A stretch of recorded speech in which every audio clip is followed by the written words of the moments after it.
Hello friend, जय हिंद। आज हम बात करेंगे यूपी स्कॉलरशिप 2024-25 को लेकर के। फॉर्म वेरीफाई पीएफएमएस स्टेटस देखें। और जिन बहुत सारे स्टूडेंट ऐसे हैं जिनके में एक प्रॉब्लम देखने को मिल रही है कि जब वो अपना पीएफएमएस पे स्टेटस देख रहे हैं तो उनका एक प्रॉब्लम देखने को आ रहा है कि नो रिकॉर्ड फाउंड। अब नो रिकॉर्ड फाउंड का मतलब क्या है? क्या नो रिकॉर्ड फाउंड का मतलब होता है कि आपकी स्कॉलरशिप नहीं आएगी? इसका मतलब क्या होता है कि आपकी स्कॉलरशिप आएगी? सारा कुछ डियर स्टूडेंट हम आपको इस वीडियो में बताएंगे।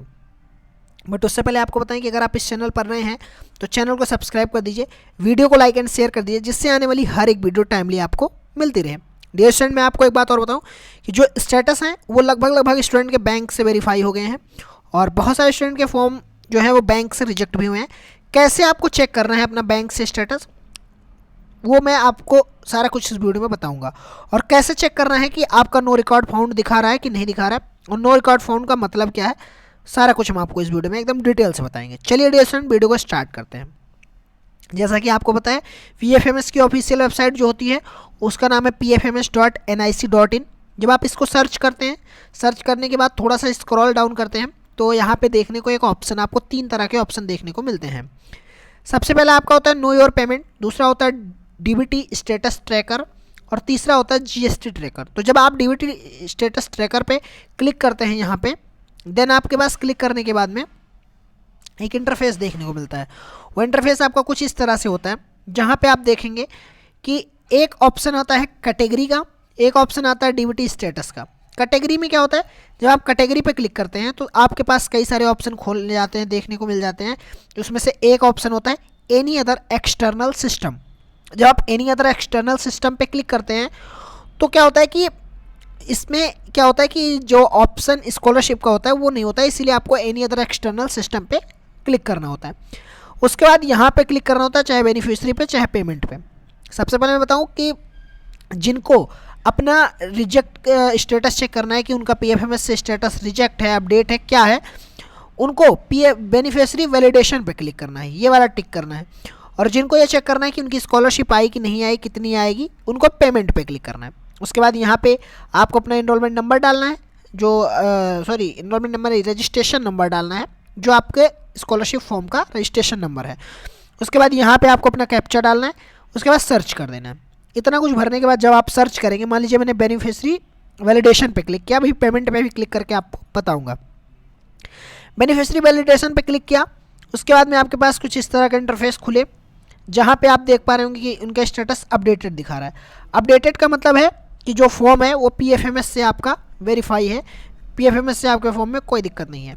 बट जिनके में यहाँ पे पीएफएमएस में रिजेक्टेड दिखाता है उनके लिए भी बताऊँगा उनको क्या करना है, और रिजेक्टेड का मतलब क्या है, सारा कुछ हम आपको बताएंगे। बहुत सारे स्टूडेंट ऐसे भी हैं कि जिनका फॉर्म जो है वो जब स्कॉलरशिप स्टेटस चेक करते हैं, स्कॉलरशिप स्टेटस, तो उनका फॉर्म जो है वहाँ पे वेरीफाई दिखाता है, लेकिन जब वो अपना पीएफएमएस स्टेटस चेक करते हैं तो उनका जो फॉर्म है वो रिजेक्ट दिखाता है, यहाँ पे रिजेक्टेड दिखाता है।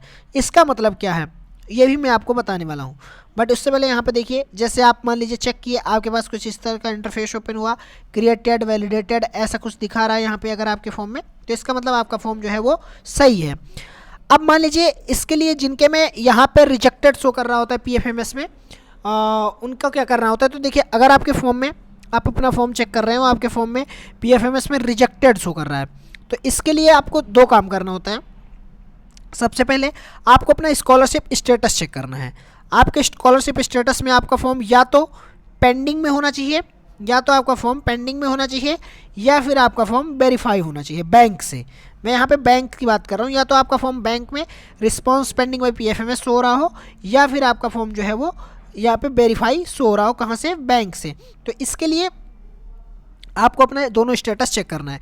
जब अगर वहाँ से आपका वेरीफाई या पेंडिंग शो कर रहा होगा, उसके बाद में दूसरा काम आपको जो करना है वो अपनी डीबीटी क्या करना, चेक करना है। डीबीटी और एनपीसीआई, ये दोनों चीज़ें आपको एकदम कंपलसरी हैं चेक करनी।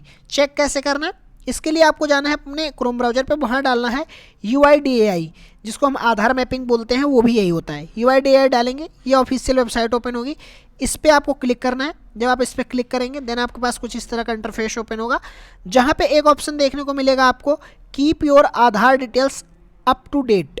यहाँ पे update demographic data and check status, इस पर क्लिक करना है। देन जब आप इस पर क्लिक कर देंगे आपके पास इस तरह का इंटरफेस ओपन होगा।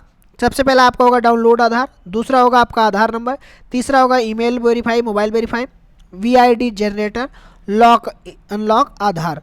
उसके बाद में आता है bank seeding status. Bank seeding status से ये पता चलता है कि जो आपका बैंक है उसमें आपके आधार लगा है कि नहीं लगा है। अगर लगा है आधार तो आप आधार से लेन देन कर रहे हैं कि नहीं कर रहे हैं, आपका उसमें एक्टिव है कि नहीं एक्टिव है, इससे ये पता चलता है। तो यहाँ पे इस पर क्लिक करना है। जब आप इस पर क्लिक करेंगे देन आपके पास इस तरह का इंटरफेस ओपन होगा, जहाँ पे आपको अपना 12 डिजिट का Aadhaar number, captcha, then log in with OTP, इस पर क्लिक करना है। इस पर क्लिक करने के बाद में यहाँ पे देख पाएंगे आप कि जो आपका स्टेटस है वो ये एक्टिव की जगह यहाँ पे इनएक्टिव शो कर रहा है। इनएक्टिव का मतलब जो है NPCI इसकी एक्टिव नहीं है। इसके लिए आपको बैंक में जाना है, बैंक से बोलना है कि हमारी आधार मैपिंग नहीं ओके है और वहाँ पे NPCI एक्टिव नहीं है। बैंक वाले आपका एक्टिव कर देंगे। उसके बाद आपको अपना लेन देन मेंटेन रखना है, कुछ पैसे निकालते रहना है, जमा करते रहना है, जिससे आपकी एक्टिव हो जाएगी। जिनके पे यहाँ एक्टिव दिखा रहा है, अगर इनके फॉर्म में आपके फॉर्म में NPCI जो है वो एक्टिव दिखा रहा है, डन दिखा रहा है, और भले ही क्यों ना आपका स्टेटस जो है वो यहाँ पे एक्टिव दिखाना चाहिए, और स्कॉलरशिप स्टेटस जो है वो आपका जो है वो स्कॉलरशिप स्टेटस बैंक से जो है वो वेरीफाई दिखाना चाहिए। बैंक से क्या होना चाहिए, वेरीफाई दिखाना चाहिए, आपकी स्कॉलरशिप आ जाएगी, भले ही क्यों ना आपका फॉर्म PFMS से रिजेक्ट हो।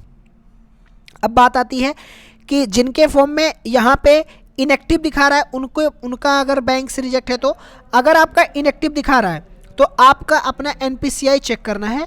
NPCI एक्टिव होगी अगर, तो भले ही क्यों ना आपका बैंक से ये एक्टिव हो जाएगी जब, तो भले क्यों ना आपका फॉर्म बैंक से रिजेक्ट हो, आपकी स्कॉलरशिप जो है वो आने के बहुत चांस बढ़ जाते हैं। अगला बात करूँ, यहाँ पे जैसे देखेंगे एक लोग का NPCI इनएक्टिव दिखा रहा है, वहीं मैं अगर आगे की ओर ले चलूँ आपको उसके पे बात करूँ तो यहाँ पे भी देखेंगे वैलिडेटेड अपडेटेड दिखा रहा है। यहाँ पे जैसे देखेंगे रिजेक्टेड दिखा रहा है, रिजेक्शन का रीजन भी शो कर रहा है। तो ऐसे बहुत सारे फॉर्म रिजेक्ट भी हुए हैं। तो आधार जैसे इस वाली टाइप में बहुत सारे आधार रिजेक्ट हुए हैं। Aadhaar number already exist for same beneficiary type of scheme, इस पर मैंने एक वीडियो भी प्रोवाइड करवाई है, उसको आप लोग अगर चाहें तो अपनी हेल्प के लिए देख सकते हैं। उसके बाद में बात करूँ, यहाँ पे सारा कुछ आपका क्लियर शो होना चाहिए। जैसे इनका देख लीजिए, इनकी स्कॉलरशिप आने वाली है तो ये चीज़ें शो होनी चाहिए। उसके बाद में अगला आपका ऐसे शो होना चाहिए कि पेमेंट कितनी आएगी, इससे पेमेंट सक्सेसफुल हुई कि नहीं हुई, ये चेक कर सकते हैं।